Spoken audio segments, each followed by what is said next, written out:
Hi, I'm Patricia Waltz with the Enlightened Path podcast. And today I have with me Ken Lloyd.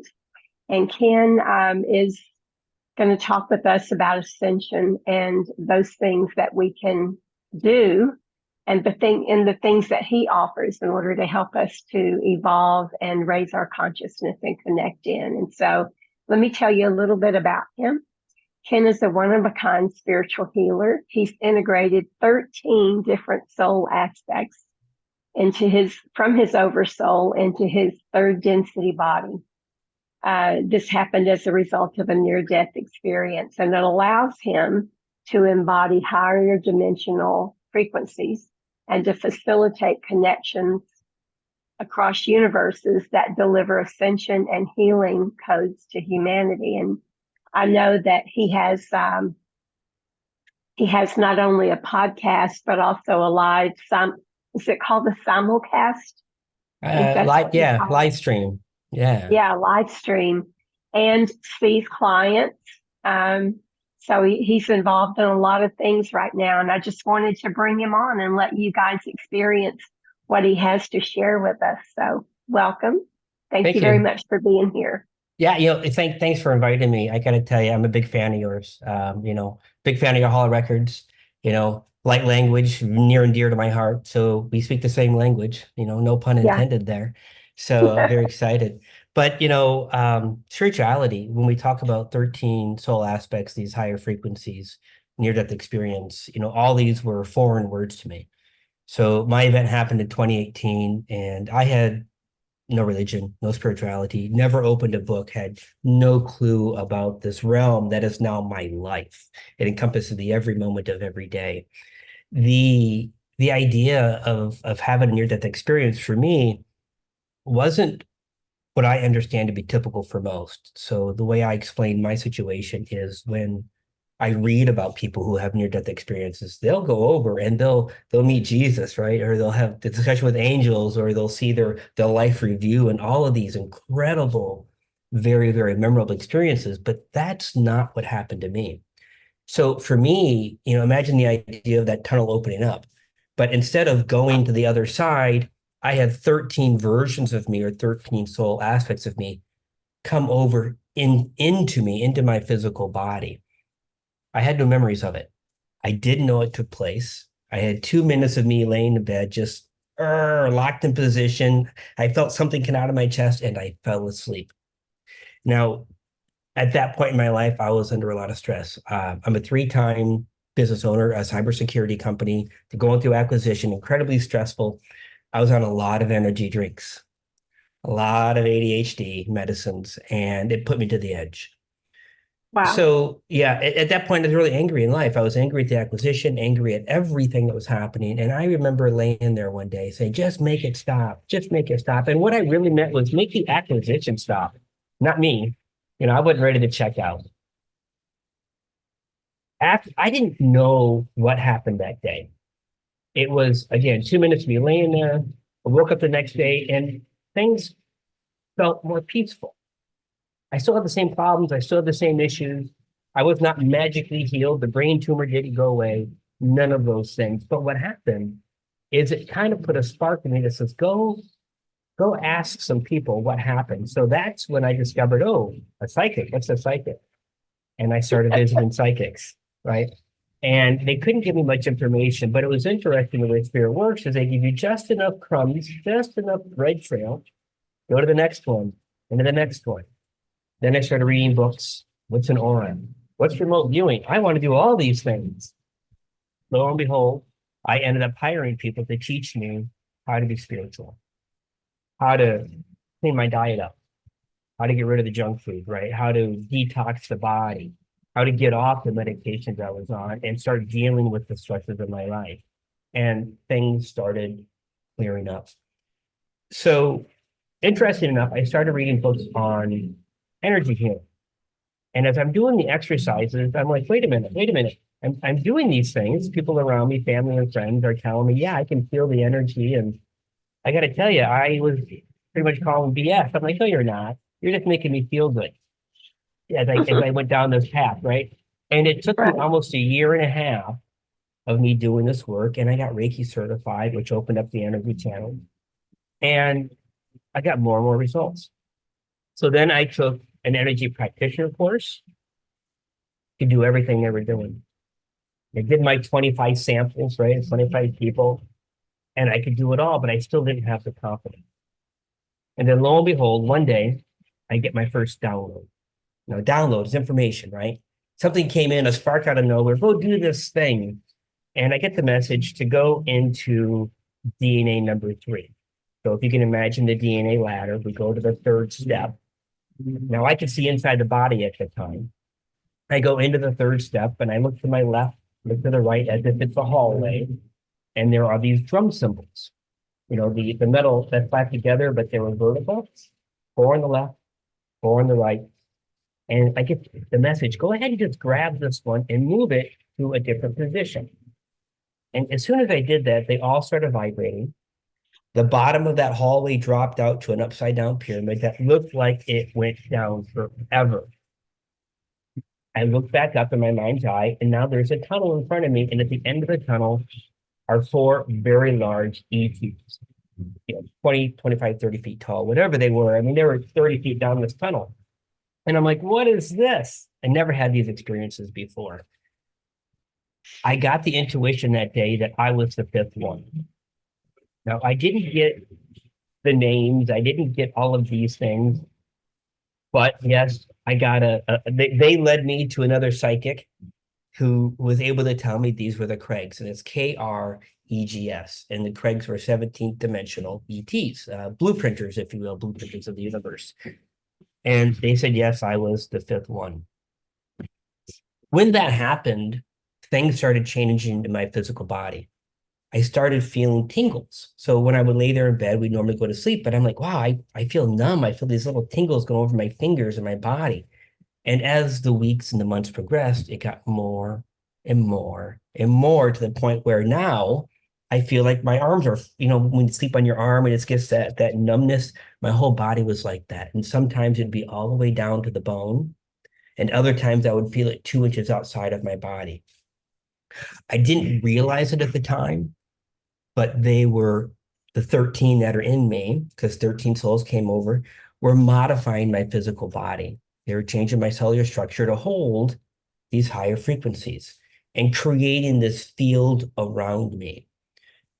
This field, I later found out again as I go to more and more people, this field holds ascension codes. It holds healing codes. It holds information for those people. When I do a session on someone, I'm able to go in there and I'm able to see in video format what's happening to, say, their shoulder. I'm able to see the past life. I'm able to see the ancestral stuff, the emotions. I can see why this is happening. I can literally reach into the movie and change it, pull out the energies or the frequencies, which causes an almost instant change in the physical body. What's interesting about this is as I do this, I'm creating codes myself, healing codes, if you will. These healing codes are stored in that field. So when somebody else shows up in my life, whether it be in a virtual session or in person, and they need that code, they're getting it without me doing the session on them. So I know that was a lot to unpack, but ultimately my physical body has been altered to hold these healing codes and these ascension codes and these DNA activation codes. It's very, very, very, very cool stuff. So I'm going to pause there to see if I can strike up any conversation on your side. So yes, it does bring up, and it feels related. In our indigenous way, when we have agreed to be, I don't want to use the indigenous term. When we have agreed to be of service, I'll say of service, people will call us in their time of need and ask us to pray for them, right? Mm-hmm. And there were times in that period where, someone would call and ask me to pray for them. And I would say, yes, of course, but I got distracted and I didn't formally sit down and do the work when I said that I would formally sit down and do the work. And there was a lot of guilt on that, of course, right? Sure. And so the first time that happened, the person contacted me the next day and said, "Oh, thank you so much for those prayers because things have really shifted." And I thought, "Oh my goodness, but I didn't do anything." And so that happened like not a lot, but probably maximum 3 times. And it was the universe's way of showing me, right? And so when it happened like the second time, I asked, how is this? Right? I didn't actually physically sit down and do the ceremony that we did. I didn't actually do the ceremony for this person. And so, what's going on? And in the universe, God, source, whoever it is that talks to me, the beings, and this was like 35 years ago. So they told me that when a person asks for healing, when they really ask for healing and they really want and are ready to accept healing, right? It doesn't work for everybody. But when they are at that point that they've agreed for healing, all they have to do is ask. And it's not me that did it for them, right? It was in the asking that it happened. It was in the asking that the universe said, "Oh, yeah, I'm so glad you asked." Even if you asked by third party, right? "I'm so glad you asked, and now we can finally do this for you. Patricia's not really necessary, but thanks for asking." But Yeah. so that's kind of how I relate to it. You are doing a service, um, and by people asking, you are able to call on that piece that they need, right? hmm Absolutely. So in my experience, the way I discovered that these codes were in the body. So I was in Sarasota where I often do my live lectures, my live healings, and I'll grab somebody out of the crowd. I'm like, somebody raise your hand if you got a back issue or something actually hurting you right now. And we had this lady come up to the front row and I'm working on her lower back. It took 3 minutes or so. She's like, "Oh, that's great." And then the guy in the front row says, "Oh, and my arthritis is gone in my hand." I'm like, "Whoa, what? I didn't even touch you." And then it happened again. In another lecture in Sedona, I'm working on a gentleman's knee, right? Just randomly out of the crowd. And he gets all done. And the guy in the back says, "My knee's done too." So it's interesting. Then I'm like, wait, how is this happening? How am I working on multiple people? Even though I'm focused on Joe in the front, Bob in the back is getting his. So Because of the entrainment, right? yeah, Yeah, it's when they're ready, right? And right. I've had clients show up that said, "Yeah, I want to heal," but they've never done any of the work. And they also don't believe in the idea of miracles and the idea Right. it can happen immediately. But those who have done the work, those who have listened, I'm cleaning myself up, I'm taking care of the emotions, I'm taking care of all that shadow work, and they show up, they get it. They get it Yeah. every time. And it's amazing to see these shifts and these tears from people that are just like, "Oh my God." So yeah, it's incredible to be able to do this work. You know, the I never really believed in much of anything. As a cybersecurity guy, I believed in zeros and ones. Everything had to be logical. There is nothing other than a truth or a false. There is never any gray area. Boy, has that shifted. Right. Boy, has that shifted. There are so many things that every single day show up with my clients. And I'm like, where did that come from? I have the angels coming down, or I have some of the darker, nastier stuff comes up that we deal with. But every single time you're dealing with the soul, and the soul's so gracious. It's so excited to have the opportunity, as some say, to expand, right? To heal and move on to the next level. So yeah, I would never have thought this would do in my life, 6 years ago. And I'm now devoted, right? I've left the cybersecurity arena completely, over a year ago. I've just isolated myself in Mexico for been 2 months now, but for a good 4 weeks. in the jungles of Yalapa, Mexico, where I underwent a soul merge, where additional higher selves came in, and they've been merging with the body, causing all sorts of disruption in my life, by the way. You know, the idea of what do they call it, the dark night of the soul, right? When you go through all of bringing up all the old stuff, that just happened to me. Oh my God. I can relate to how many things were buried. I thought I was good. I thought I was golden and doing this wonderful work. And now I find myself in tears every other day as more and more of this stuff comes up. But now I'm doing the work, Right. and I feel fantastic. Yeah, I found more and more people who have to, um, they don't have to, but it is a benefit to isolate yourself from everything, from all other influences. Sometimes it's necessary to do that. And yeah, I'm happy that you were able to do that. Doesn't seem like 2 months, but yeah, I As it guess doesn't. so. Yeah. Yeah. And I Yeah. still have more work to do. I'm in Mexico now. I'm going to be moving to Tulum here shortly and spend the next 3 to 4 months with just me, myself, and I, getting an opportunity to discover what am I really? Who am I? And spending that absolute quiet time to bring in that information so I can grow and grow and become more in service to others. Now, are you still going to be accepting clients and stuff while you're in Tulum? I Okay. will be. Yeah, and that's an Yeah. important part of the growth, right? So I need to Right. be able to, even though I'm doing the work, Spirit's funny. Spirit will send groups of people my way. I know Right. that when I was going through this, when I first learned how to work on shoulders, they would send people with shoulder issues for weeks on end until I got it right. Or Right. liver issues or, bloodborne issues, whatever they were.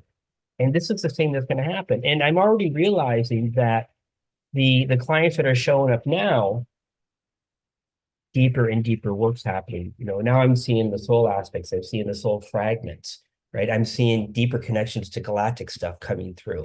And now I'm able to pop through these other areas and heal the other dimensional timelines of those soul aspects, turning everything back to their, proper spaces.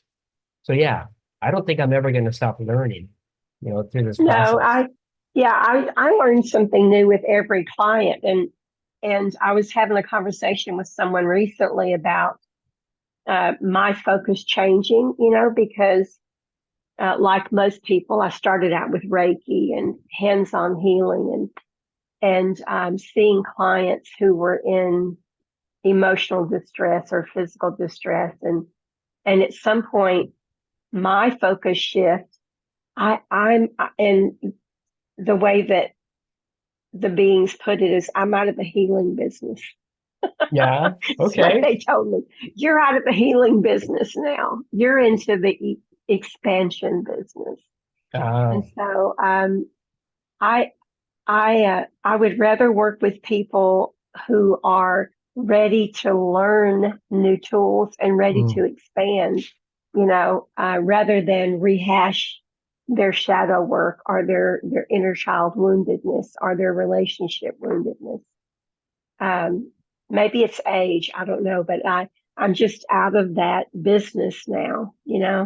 But I was reflecting on what you were saying about your process. Um, I have never heard anybody else, and, and I've talked with a lot of people over my years, but I've never heard anybody else describe their process the way that you're doing it. So it is unique. I hope that you know that. well, I don't because I actually thought it was normal. As I'm doing, I'm like, No, oh, everyone does this. What's a big no. deal? Yeah, Mm-mm. I'm learning that now. Yeah, When I look at a bigger perspective of what I'm doing, and over one of my shoulders, you'll see the concept of the accelerated ascension, right? right. Yes, I'm doing the healing, but really, ultimately, I'm raising the frequency of everybody around me. So the way they describe it to me is when somebody works with me, either in person or in these group settings, I'm taking their 3D harmonics and 3D frequency and bringing them up to the 5D. When I do this, those lower vibrational energies, disease, sickness, illness, it doesn't want to be in the body. And Right. I'm not healing them, period. I'm gonna flat Right. out tell you, I'm not healing anybody. What I'm doing is creating a pathway for those lower vibrational energy to leave. Now, they may or may not leave, but I'm giving them an exit way. And as I do Right. that, their entire body raises up, right? So accelerated ascension. And I'm here to do it for a very large mass of people. And this does include the ascension codes or the activation codes. Those are all in the system. So while people are coming to see me to say, oh, I hurt in my shoulder, I'm like, okay, well, we're going to help you. But guess what else you're getting? We're going to lift you up. We're going to change the things in your life. And Right. I often see things happening, such as, new jobs, better relationships, those things that no longer serve them, dropping out of their lives. This is kind of a side effect of, well, I say it's a good side effect of raising your frequency. But yeah, accelerated ascension, and we're all here to do that. So, I think you and I have had this conversation before. I don't know the book interesting enough, but just go ahead and talk. We may have had the discussion. Louise Hay, You Can Heal Your Body. And so, and this is the work that I did for a long time. And maybe it'll give you a piece of the puzzle. Maybe you already know this. You really already know this. All right. So the teaching is that our emotions affect our bodies, right? So when someone comes to you, and I'm just putting it in different words. So when someone comes to you with their shoulder hurting, right? And you are able to resolve that physical ailment, what do you think? What do you think the emotional, how do you put it, description of the shoulder hurting is? So obviously it's going to depend on if it's the left shoulder, the right shoulder, is it feminine or masculine. And they're actually telling me parent right now between. So it's something to do with the parents. Okay, so according to Louise Hay, and I have to note that I don't agree with all of her descriptions, but her book is interesting. Her book is based on her experience with people. That's how she wrote it, right? And we all perceive things differently, but I wanted to say, so her interpretation of shoulder represents our ability to carry our experiences in life joyously, right? We make life a burden by our attitudes. And so what I found when I'm working with someone who does have shoulder problems,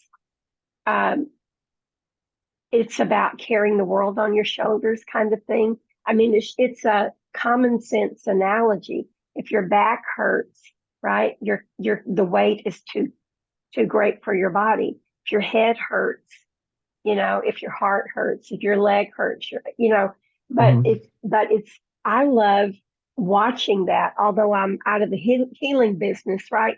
Like you said, sometimes you do work with somebody, and as a result, they'll say, oh, I just noticed that my neck doesn't hurt anymore. You weren't working on their neck, right? But their neck was hurting because the neck is usually inability to be flexible, inability to see everything around you, right?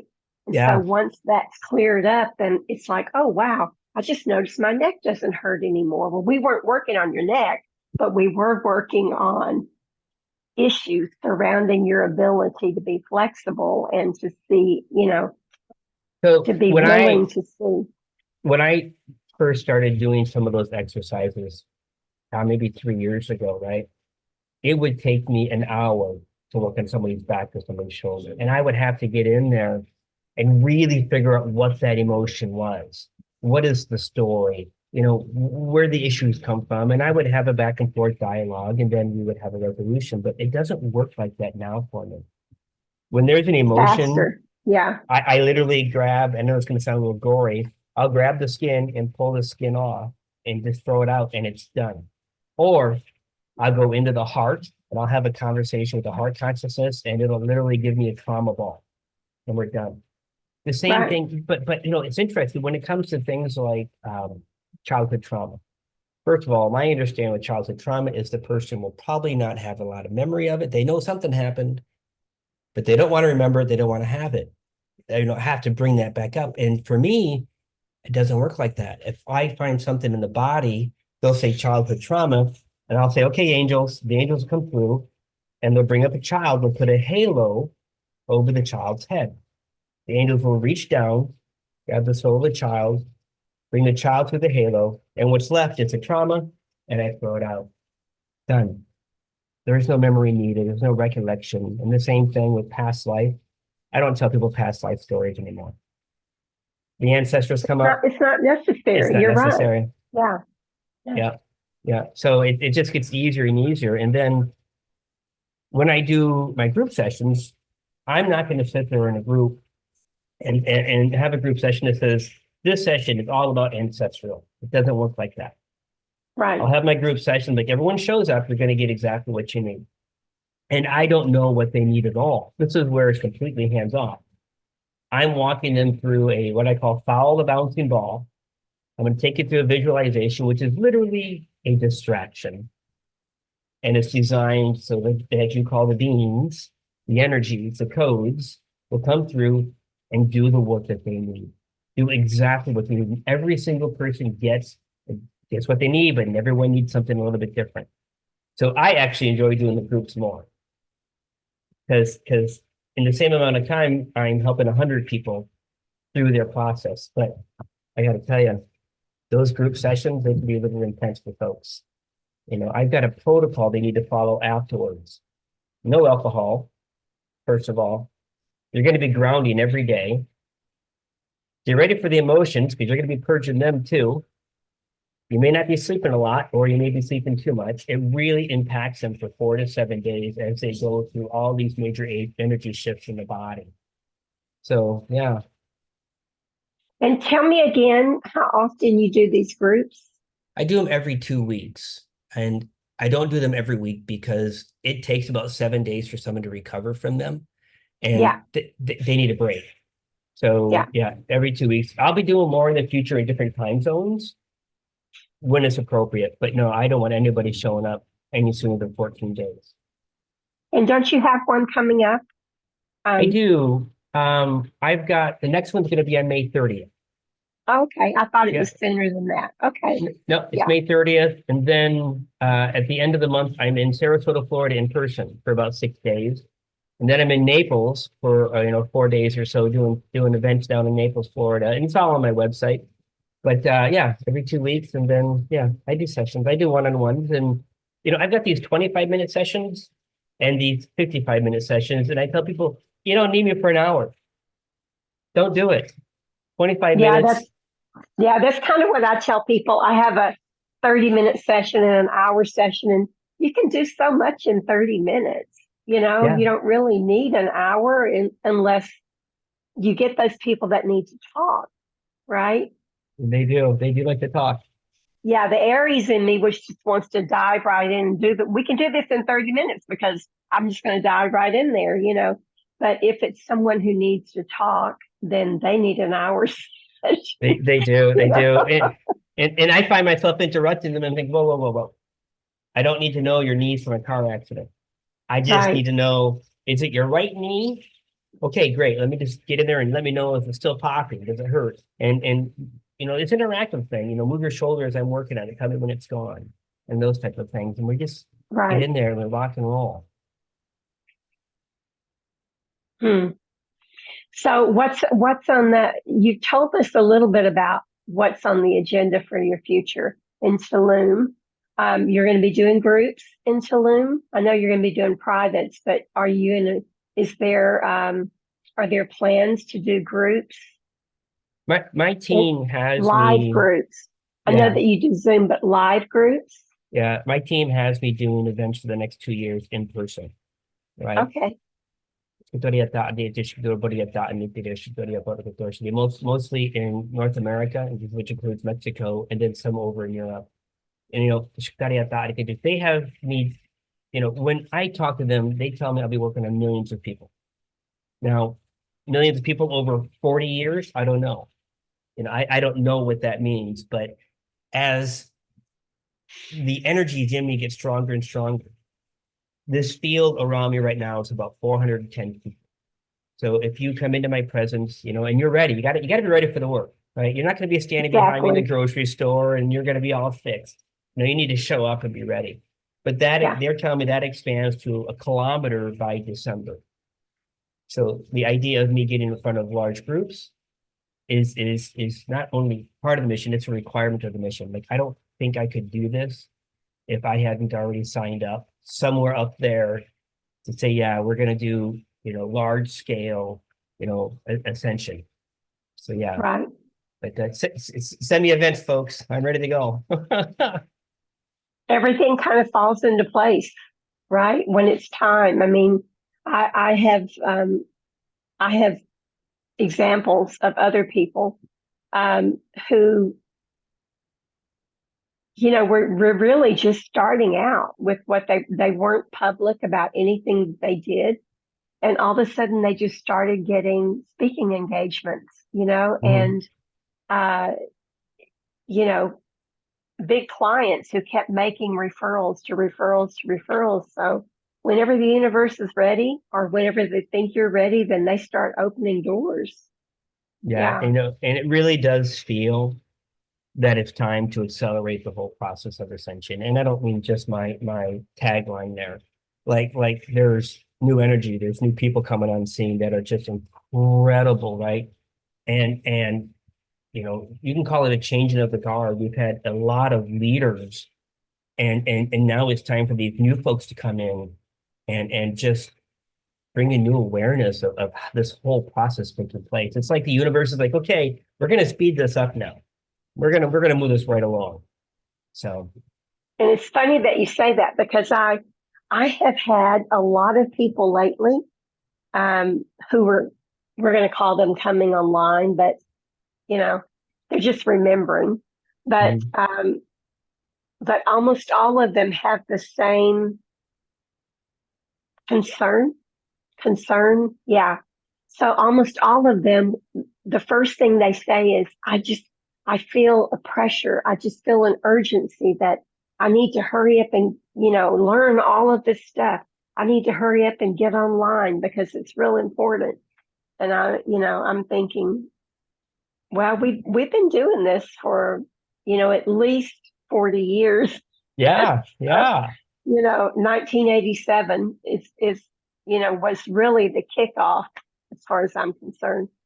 But that's almost 40 years ago, uh, and things have really, really drastically sped up since 1987. But it's like I don't know about the rush, but yeah, we do need to get off our ducks and do our work. yeah. Absolutely. So you have 40 years of some incredible knowledge, boots on the ground experience, and God knows how many different modalities, right? Yeah, And then I look at myself and they don't give me information downloads. Like, I can't tell you about this ET species. I may communicate with them with telepathy or light language, right? But I don't know nothing about it. I don't get their names. I don't get I don't get any of that information. I don't have knowledge. I couldn't tell you much beyond the word Merkaba. I couldn't tell you much more about it, right? Like, I don't have that book of knowledge that you do. And it's a little odd that I'm sitting up here doing all of the stuff I'm doing, and I don't have that foundation. So I try to you don't. piece that, It's not yeah, required, right? yeah. Yeah. Well, I struggle with that sometimes. I'm like, I don't know what to tell these people on the internet. They ask me about these deep details because my team's like, no, don't go there. So Well, I I'm mean, even following. even with me, it's like I do what they tell me to do, right? They don't Mm, always tell me why I need to do it. I just do what they tell me to do, and that's what you're doing. You're yeah, doing what they're instructing you to do. Your job, apparently, is not to educate the masses. yeah, Your yeah, job is to bring the masses online. They don't need yeah, to know the hows and the whys. There are people that provide that. There are books, yeah. YouTube, videos that provide the hows and whys, but that's not what you're here for. I'll be in the audience, and the audience will start asking questions, right, about this, that, or the other, and they'll shut me down. And they'd be like, listen, we're not going to have any discussion on any polarity topic. We're not going to divide the room and choose a position on, you fill in the political thing or the health thing, right? They won't allow that. Right. And it So what do frustrates some you of the do? audience. I Yeah. shut them What do you down. do in that case? I tell them flat out, I'm not going to give you an answer because Yeah. any answer I give you is going to divide the room and someone else has a different belief system. And I'm not here to change anybody's mind. I'm not here to convince you that this particular position on this topic is correct. You need to do Right. your own discernment because they're there. Whatever side of the fence they're on, they're there for a reason. And they have that Yeah. belief system for a reason. So whatever, their cause, whether they're a political warrior trying to change the system or if they're trying to, fill in the blank without going there. I'm not here to change any of that. I'm here to raise your vibration and let Right. them figure out the details. Yeah. But Right. I've upset a few people in the crowd like that.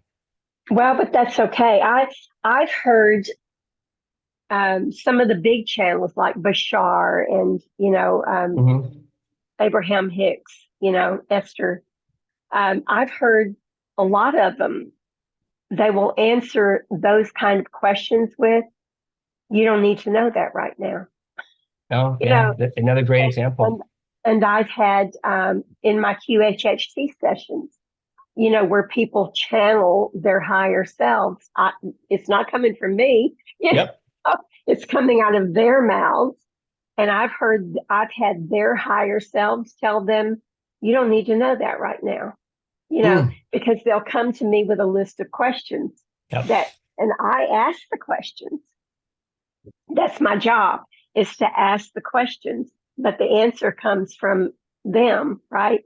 And they Mhm. have, and it's cute because it's on the recording, you know, but they'll come expecting answers to certain things, and their own higher self will say, "You're not ready to hear that," or Yeah. "That's not important right now to this mission. We're not answering it."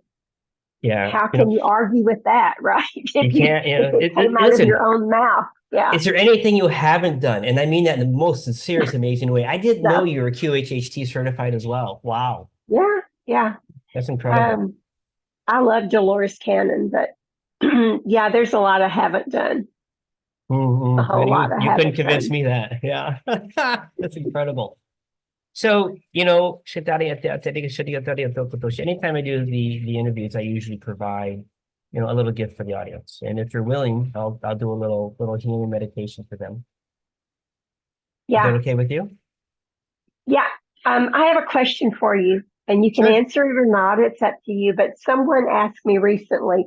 I had done that interview with Trish and Rob McGregor. Oh, yes, yes. Yeah, Yeah, yeah.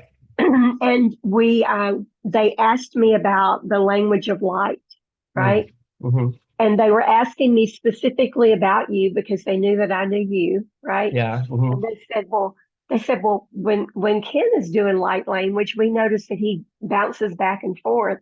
And I said, well, I can't answer why he does that. I can tell you what my perception is why he does that. It's because it connects him in, right? It's a way to connect in. And so was there a better explanation? I don't know if there is an explanation, and this is, I'm being as honest as I can. Like You just just feel now, drawn it to just comes connect. out. It just comes out, and it's not that I get information or knowledge or instant yes or an instant no. It's just something that has to come out of me. It's like I just, I don't understand it myself. And they tell me there's 710 different light languages that are inside of me right now. Have I spoken that many? No. Usually Yeah, it's when I'm dealing with the ETs or other stuff or other consciousnesses that those languages are required. But I don't know. I right. don't know. And if I'm doing a one-on-one session with somebody and I'm speaking to them in light language, I'll infer what's happening. Like I'll get the message and I'll interrupt it and say they're telling you to relax or whatever it is, right? But like just now when I did that, I have no idea what they were trying to tell the audience or to you or maybe they just wanted to hear themselves talk. I don't know. Well, it is a transmission in my experience. It is a transmission of information. But one of my one of my sisters, um, her light language is that way. Her light language is, um, what's the word? Um, it just comes when it needs to, it just spills out of her mouth when it needs to spill out of her mouth. And not everybody does it the way that you and she do it, right? Like I have an awareness that they want to give a message, but if it's, I don't always act on it, you Mm. know? Um, so yeah, I know one other person that, uh, they're trying to give me the word, and um, anyway, Yeah. sometimes when you speak light language, you can't speak English. Yeah, no, I hear you. So, I mean, it like I said, it just shows up. But it's interesting. It doesn't show up in the grocery store, right? It doesn't Yeah. show up in a normal conversation. But when I'm in these conversations, it just wants to show up My, and take the stage and whatever it wants to do. mine does show up in the grocery store. Did I ever tell you that story? No, please do. Yeah. So mine shows up in the grocery store all the time, or in public all the time. But if I'm in the store, I'll grab a can of corn or something, Hmm. and I'll look at it like I'm reading it. Oh, And just so I'll people just don't. let the light language rip, I'll let it rip. But or I'll pick up my cell phone like I'm talking on the cell phone, and I'll just let it rip, and everybody thinks I'm weird anyway, but they don't know what language I'm speaking, so they don't know, you know. Yeah, But here in anyway, yeah, Mexico, I could probably get away with that a little easier, right? yeah, mine comes out at the most. Like we were in Egypt. When we were in Egypt, it is against the law there. What? Uh, yeah, it is against the law to pray at any of those temples, Hmm. um, or any of the sacred sites. and I mean, sometimes the light language just wants to come out. The codes just want to come out, and so I did that. I would pick up my cell phone and I would hold it to my ear as though I was talking on the phone, and so they didn't know. Wow, I didn't know that But was a yeah, thing. I mean, not so much arrest you, but they will come and get you and walk you out. You know, Wow. and they do that at the pyramids in Mexico. Did you not know that? I did not know that. Yeah, you need to be aware of that. They also don't want you doing that kind of spiritual work at the pyramids, and so I mean, You know, I think that's I a good heard that thing. specifically about Tulum, but maybe not. But You yeah, know, so you need to be aware of that. it's a Yeah, good thing. I was in Sedona back in November, and I had my first experience in remote viewing. Now, I didn't, I always like, what would it be like to be on a sacred site? Like, I just want to know. And so I had a gentleman take me. He says, I'm not going to tell you anything about these three sites. He says, tell me what you know. And we showed up in okay, the first one. And the first site was an abandoned sacred site. When I say abandoned, meaning that they had started construction on it, and this gentleman came in and brought so much legal trouble to the construction company went bankrupt. So he was able to preserve the sacred site, but there's still construction stuff on it. He says, "What do you see here?" I'm like, "Oh wow!" I said, "I see this round fire. I see the Hopi Indians around there, and I see this beam of energy coming all the way down through the fire into the ground, and it's lighting up these crystals." He said, "Yeah." He said, "Absolutely." So those crystals will be in charge from the ships. So then he takes me to the next place, which was Montezuma's Well, I think it was. oh my God, that's my favorite place of So all. so I Yeah, didn't know anything about it, right? And we pull up, and he rushed me by the forest ranger. Like he wasn't going to let me listen to anything the guy had to say. And we get to right, the top, and he took me away from all the plaques. So I couldn't read the plaques. He says, "What do you see?" I'm like, "I see the ships going into the water." I said, "And when I get down there," I said, "the tunnels are going this way." I said, "I see boxes and crates everywhere in the tunnels, and they're telling me this is where they stored artifacts and goods because there's a war happening out in space." right, He says, "Yeah." So he took me over to the plaques, and sure enough, there were the tunnels. And he says, "Which way the tunnels go?" I said, "Well, they're telling me to go that way." And they were going that way. And he said, if he would have listened to the forest ranger, he would have told you this is where the ships entered. I'm like, wow, that was incredible. So then the third site he took me to was a piece of property he used to own, and I think it was called Dragon's Head or something. But the Oak Creek kind of did one of these things, and he owned the property in the middle, and we are way up on the cliff. Now this guy's an archaeologist, deals in gold and things like that, right? And so we're up there, and he's like, "What do you see?" And I'm like, "That's where the ships were landing." Because I could see the Hopi Indians coming across the creek, going into the ship and coming out. And then I look around where we're standing. I'm like, there's burnt rocks everywhere. And I asked him, I says, what are all these burnt rocks? He says, oh, this was from the volcano in Flagstaff, I think he said, something like that. And I said, no, they're not. I said, this is a landing site. You're literally standing on burnt rocks landing site. And he used to own this property. And he looks around, and sure enough, 80 feet away, there are no more burnt rocks anywhere. Right. So interesting. I was able to do that remote viewing. And then I saw some other stuff at the cliffs and all neat stuff, right? Saw fairies and giants. And anyhow, it was an amazing experience. But that was the first time I was ever at a sacred site. So I'm glad you warned me not to do one of these things when I visit the Tulum, sites here in a few months. Well, I mean, I could be wrong about the sites, but several people have warned me about that they had gotten into trouble for like sitting cross-legged and meditating they don't like that. They'll, discourage you from doing it. But Wow. several people have told me that, but I don't remember specifically which of the pyramids because there's several areas in Mexico, right, that have pyramids. But just be aware of it, you Yeah. know. I don't want to find out. Like I don't Yeah, want that attention, right? I don't need that right, trouble. right. I don't need the trouble. Okay, so you were going to take us through. Is this your Yeah. new process?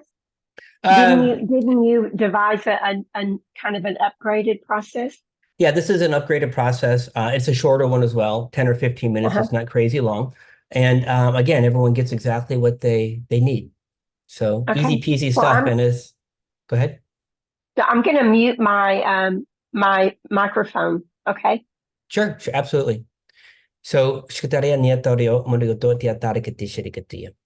I was mentioning earlier, just for those to be aware, you may have side effects with this. You may have some sleeping issues and such. If you go to my website, kenlloydofficial.com, and you go to work with Ken, you'll see a transformational healing protocol that'll help you move through the energies. Just a disclosure if you get any kind of weirdness as this happens. So please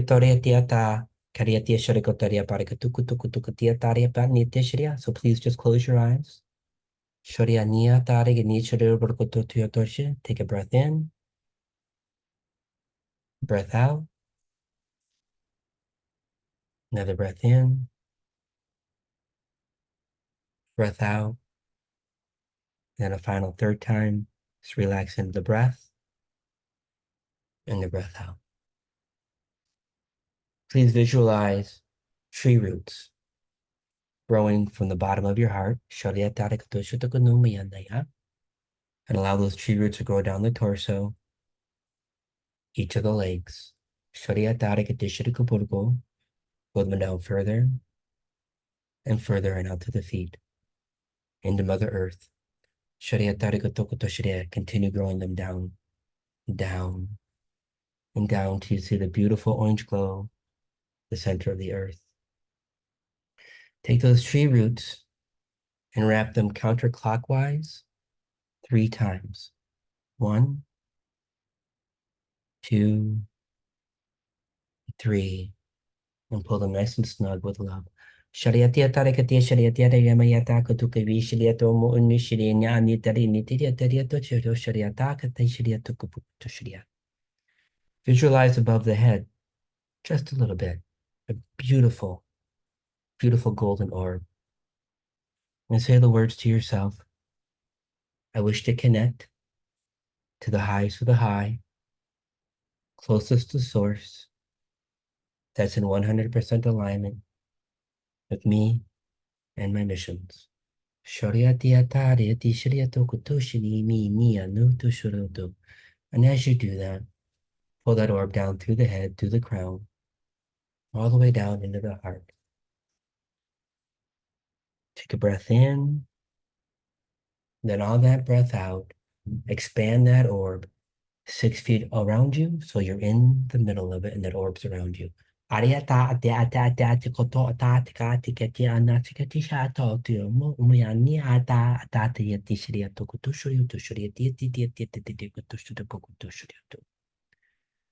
Visualize coming from above you, beautiful pink reddish beam of light coming all the way from the top down through your crown, all the way down through your central pillar, and then out into Mother Earth.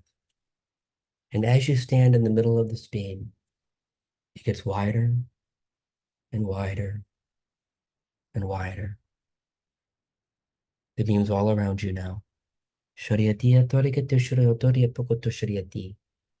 you look up, you're going to begin to see beautiful blue iridescent orbs floating down in a counterclockwise direction, nice and soft, as if there were balloons coming down from the sky.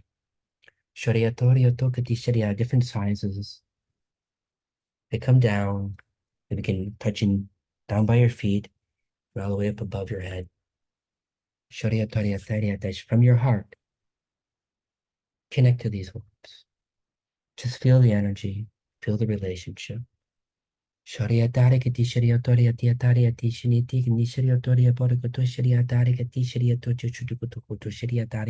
for you. These are consciousnesses. They're here to listen to you. As you're connected, ask for help. Ask for the very thing you need help with, the very life thing, the very body thing, the very soul thing that you're in need of assistance. And as you make this connection, as you make this request, you'll see them become livelier, dancing around more and more, moving in the body and out of the body, working on those areas that you asked. And for the next few moments, just stay connected to them. Keep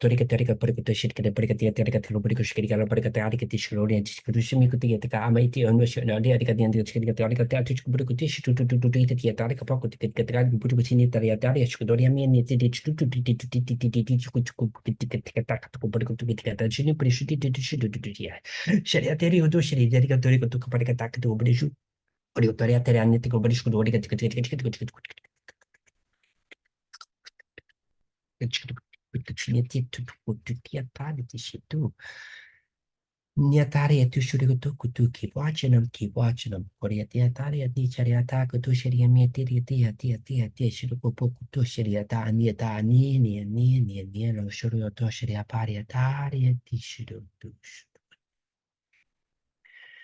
Keep moving around, keep moving around. Now you begin to notice them again, all moving in a counterclockwise direction, slowly lifting up and taking with them the very thing you asked them to take. Taking with them what you no longer need. Up, up, and up out into the sky.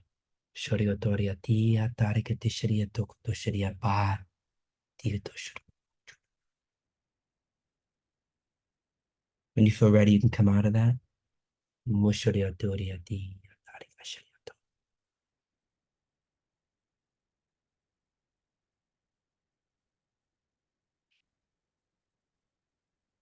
You're muted.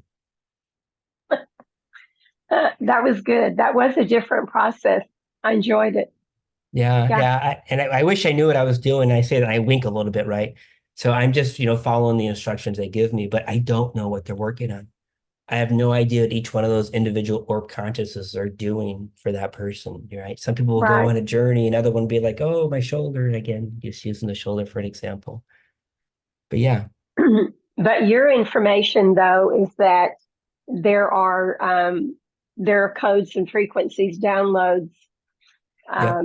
connections that are occurring, right? Yeah. And that's where you'll see the shift in the voice and the shift in the language coming through. You'll see the tone, the speed, and those are the different versions of me that are coming through to do their little part in that process. Not to mention whatever else is happening behind the scenes for those individuals. Because again, these codes are in my field. So they're Right. just all delivering whatever's needed. Do your beings Um, have anything to say about that? I'd be curious. so at one point, you were given the information that you work within the living library. Is that still a part of what you're doing, or has there been like um, an expansion from that into this? They're saying they're one and the same. Everything is coming Okay. from the living library. So the living library, which I believe was installed in me, man, I'd go back to my recordings, but I want to say around September, and I had no real understanding. And I got to tell you, I still don't have a good understanding. And I think you said it best in one of your recordings, it's consciousness. It's all of consciousness, right? And Right. and going through this merging, this transition that I'm still undergoing, all information was shut off for me for almost 2 months. But now it's Right. coming back online. And now they're taking me back in there. And now over this past week, I've taken 3 different people in there who have now responded back to me that they are now doing their own journeys in the living library. I'm like, really? What are you doing? Tell me, tell me. So, we all have our close circle of friends. So I'm learning more about it now. It'll become a major part of what I'm doing. What they have shown me recently is, the idea of somebody taking themselves into the living library. They show me these pods. And the way they showed it, you can imagine an ice cream scooper kind of out a half circle. They're like, take the person into the pod, and the other half closes on them. And they're telling me that when someone goes in there and, for instance, they need to heal, again, just using the shoulder example, if there are contracts or other things that oh my gosh, you're the pioneer there, right, with the Hall of Records, but those type of things will be done automatically. The healing pod itself will connect to all of the living library and pull down what needs to be done without the person needing to know the mechanics or the words. They tell me that's coming. I have not taken anybody in there just yet. So I'm getting little fragments as I come back online. Right. There's always an expansion, like even for the Hall of Records, it started out this way for me, and now then they would add in this part, and then they would add in that part and that part, and I'm here in this stage of it right now, but it always evolves. It's supposed to evolve, right? As human consciousness evolves, we don't need the baby steps anymore. Like you said, Mhm. people don't need to know the story anymore. We've evolved past needing to replay the story. Mhm. We've evolved to the point where we just need to see the results now. Yeah, yeah. Just gotta move that energy around without the mechanics, the details, right? I just want to get in the Right. car and turn it on and go. I don't even know how the engine works. I don't need to know all that stuff. Yeah. Yeah, yeah. Yeah. So it's gonna be a big part of me. And this is where, the codes are held for whatever needs to be done. But I still need to take that journey. So yeah. That's the fun part is we get to live the journey. Hmm. Like I said, every time I have a client, every time I have an event or do a podcast, I'm channeling, you're channeling, right? And so as a channel, it's not coming from our everyday egoic consciousness. It's coming from a higher aspect of us. And so I learn every time that I open my mouth, I learn something new, right? Yeah, yeah. That's the fun part is I get to learn. Yeah. When I'm So, doing the magic I do, I'm tapped out. Like right? I mean, I'm gone, but I don't know where I go. I'm there. I have no idea what just took place, right? And I'll tell the client, what did I just tell you? What did I just channel for you? Because I don't have any clue. So yeah, just gotta open up and allow it to flow. And I Yeah. gotta tell you, I love it. Yeah. It's a healthy addiction for me. Yeah. I record my sessions for that reason because I'll have people come back and say, now tell me again. And I'm like, I don't know. No Watch the idea. recording. Yeah, yeah. I don't know what they said, you Yeah, know? yeah, yeah. I hear you.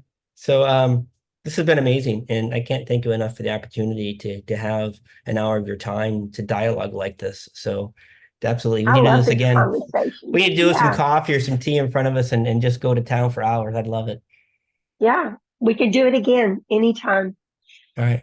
But so for people to connect with you, it's Ken Lloyd Official, and it's 2 L's.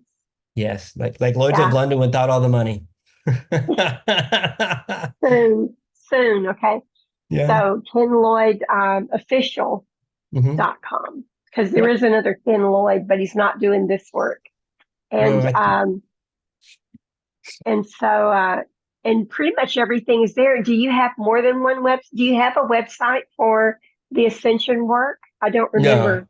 no, You just have the one website, right? just the one website for now, until I reach the point where they can spin off on their own and do their own thing. Like, perhaps someday there'll be a living library website. I don't know. But right It now, gets just Kenwood confusing. Official. It does. Don't You've got like rush. 6 or 7 of them, I think. It gets very confusing. Don't rush it. Yeah, Yeah. it's a nightmare to keep up with all those different websites. Yeah. So yeah, I really promote people having one with different pages. You know, Good. have a Make a note of that. yeah, just have a page for the other thing. Oh, it's thundering and lightning here. Mm, So mm. uh, well, thank you very much for taking the time Well, thank you and for allowing me. for giving so much information and for taking us on a journey. And I look forward to feedback from people, and I'll share that with you. But so this recording is going to be shared on Facebook. It's going to be shared on my YouTube. I no longer have a podcast dedicated website, so but it'll be shared on the YouTube and Facebook because that's where everybody goes anyway, instead of a dedicated website. And then I'll send you the recording so Okay. that you can share it any place that you want to share it. And I have your information. So on those 2 points, I will put your contact information so people can get in touch with you. Thank you. So thank you everybody for joining us for this important experience. And I'm going to stop the recording, but don't hang up. I'll be right back.